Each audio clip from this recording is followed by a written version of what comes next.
Hello everyone, today we are going to learn the poem Dust of Snow by Robert Frost. Okay, so the way a crow shook down on me the dust of snow from a hemlock tree.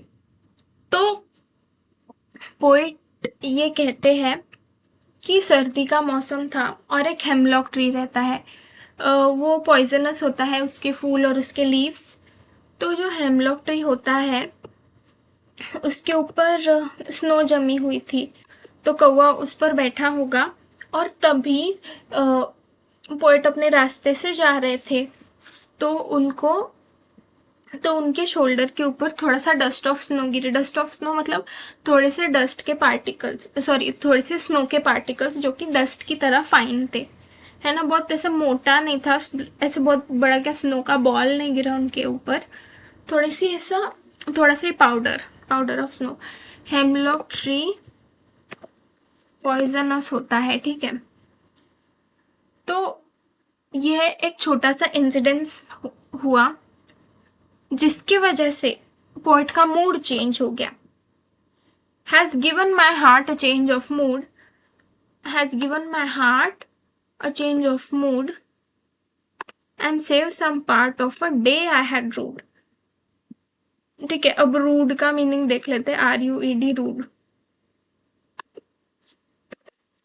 Rude मतलब regret और repent. Okay, so उनसे कोई गलती हो गई होगी जिसके बारे में वो रिग्रेट कर रहे होंगे, कुछ हो गया होगा उनके साथ, इसलिए वो दुखी होंगे, सैड होंगे, रिग्रेट कर रहे होंगे। पर ये छोटा सा इंसिडेंस हुआ जिसकी वजह से सब चेंज हो गया, उनका मूड चेंज हो गया और उनका मूड अच्छा हो गया। ये इंसिडेंट होने से पहले पोएट का मूड बहुत खराब था, पर ये इंसिडेंट होने के बाद पोएट का मूड बहुत अच्छा हो गया। तो अब देख लेते हैं ऐसा क्यों हुआ। देखो, अपने सोसाइटी में जो क्रो होता है, जो क्रो होता है उसको मानते हैं सिंबल ऑफ डेथ। ठीक है, क्रो को क्या मानते हैं? क्रो को मानते हैं सिंबल ऑफ डेथ। ओके, और ऐसा क्यों मानते हैं? अब आई रियली डोंट नो इसके पीछे का रीजन क्या है, पर कहीं ना कहीं क्रो काला होता है और racism can be one of the reason कि वो काला है, इसलिए वो सिंबल ऑफ डेथ है। कभी सुना है कि जो कबूतर है उसको सिंबल ऑफ डेथ होता है, या फिर मैना सिंबल ऑफ डेथ है? नहीं, सिंबल ऑफ डेथ कौन है? क्रो है। पता नहीं, जस्ट बिकॉज क्रो काला है या शायद डार्क होता है कलर में, इसलिए उसको ऐसा बोलते हैं, तो सिंबल ऑफ डेथ है। और कभी भी कोई क्रो को देख के खुश नहीं होता। और हेमलॉक ट्री तो ऊपर से पॉइजनस होता ही है। तो अगर पोएट की जगह कोई और पर्सन होता तो सोचता, अरे अरे, ये कौवे ने, वो भी इतने पॉइजनस ट्री से आइस मेरे ऊपर आइस गिरा दिया, मेरे ऊपर स्नो गिरा दिया, मेरा तो मूड और खराब हो गया। मेरा मूड तो पहले से ही खराब था, मेरा मूड अब और खराब हो गया, ऐसा सोचता कोई आदमी। पर पोएट ने ऐसा नहीं सोचा। तो पोएट इस पोएम से हमें बस यही कहना चाहते हैं कि बात होती है नज़रिए की। सोसाइटी ने ये चीज़ बोली है कि ये चीज़ पॉजिटिव है, ये चीज़ नेगेटिव है। जैसे कभी भी देखो, सुना होगा कि काली बिल्ली रास्ता काट के चली जाती है तो फिर कुछ अनहोनी होती है, या फिर हमने उस रास्ते से नहीं चलना चाहिए या थोड़ी देर रुक जाना चाहिए। पर ऐसा क्यों? काली बिल्ली के बारे में ही क्यों बोला जाता है ऐसा? ऑरेंज बिल्ली या फिर वाइट बिल्ली के बारे में क्यों नहीं बोला जाता ऐसा? तो वही समाज में धारणाएं हैं, स्टीरियोटाइप्स हैं।